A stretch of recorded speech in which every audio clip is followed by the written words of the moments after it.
কোনো এক বিকেলবেলা ফুটবল খেলে মাঠ থেকে বাড়ি ফিরেছিলাম। জানতাম না ওই দিনটাই হয়তো আমার ফুটবল জীবনের শেষ বিকেল ছিল। জানতাম না সেদিনের পর আর কোনোদিন প্রাণপ্রিয় ফুটবলটাকে এভাবে ছুঁয়ে দেখা হবে না। তারপর সময় বদলেছে, জীবনও বদলে গেছে। পরিবারের দায়িত্ব কাঁধে তুলে নিতে গিয়ে নিজের হাজারো স্বপ্নকে নীরবে কবর দিতে হয়েছে।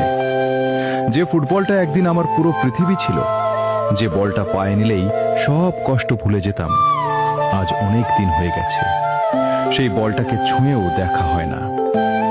এখন যখন কোনো মাঠের পাশ দিয়ে যাই, ছেলেদের খেলতে দেখি, বুকের ভেতরটা হঠাৎ মোচড় দিয়ে ওঠে। মনে হয়, আমারও তো একটা স্বপ্ন ছিল। হয়তো আমার মতো, আপনার মতো অনেক ছেলেই আছে যারা একদিন ফুটবলকেই নিজের পৃথিবী ভাবত।